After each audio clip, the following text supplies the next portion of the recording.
Good morning, everyone. I'm Mikey, and today I'm going to start with my English C1001 slide to share the core findings of my core comprehensive research paper titled The AAPI Paradox and Its Consequences. My thesis argues that although the model minority myth creates a veneer of success for the Asian American and Pacific Islander community, the cumulative weight of daily microaggressions and perpetual foreigner stereotypes reveals a damaging contradiction. AAPI individuals are recognized for their technical achievements, but systematically overlooked in their personal struggles and their career advancement and basic human need for belonging. There are three big ideas in my research that illustrates this paradox. First, the historical framework of othering. My research tracks how the model minority label was never a compliment. It was a calculated political tool born in the 1960s to drive a wedge between minority groups fighting for civil rights and mass systematic racism by creating a standard of neo-racism. AAPI individuals are accepted only as long as they remain submissive and quiet, trapping them in a restricted box of technical utility and stripping away their individuality. Second, professional stagnation. We see this play out clearly in the corporate world. In a primary interview I conducted with Maria Acevedo, a compliance manager, she observed that her AAPI colleagues were consistently the most reliable, technically proficient workers hitting major milestones, yet management routinely passed them over for executive promotions, citing a lack of social presence or leadership grit. The very traits praised by the myth, meekness and keeping your head down, are weaponized against them, creating a corporate glass ceiling that prevents real professional advancement. Third, the real cost of perfection. This contradiction is driving a severe mental health crisis. Quantitative research shows a direct statistical, significant mathematical correlation between daily and visible microaggressions and clinical depression. This intense pressure to maintain an image of effortless perfection is lethal. Tragically, data shows that suicide was the primary cause of death for young AAPI individuals aged 15 to 24 in 2019. When society only values economic output, personal human struggles are treated as an inconvenience.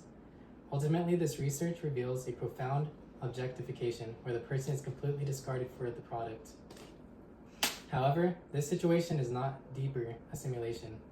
Modern AAPI artists and activists are actively dismantling this invisible minority label. They are rejecting the taught silence of previous generations and reclaiming a complex, individual identity that demands to be seen and fully human. By recognizing the weight of these stereotypes, we can finally support the mental health and professional growth of communities silenced by perceived perfection. We must break this cycle because the inclusion requires seeing the entire human being, not just their economic utility or technical output. This systematic objectification brings me directly to my AAPI 124 slide, where I want to highlight a local Southern Californian hero who spent his entire life fighting against these exact traps. Philip Cruz. He was a pioneer of the Filipino-American experience, arriving in 1926 at the age of 21 as part of the Manong generation. These early immigrants came seeking education but walked into systematic exclusion.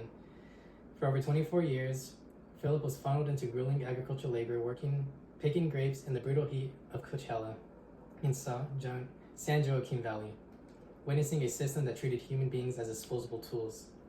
The turning point came on December 8th of 1965 with the Delano grape strike, led by Philip and Larry Itliong. Filipino workers stood up and called for a walkout. At 61 years old, Philip risked everything, including his home and the grower-owned labor camps.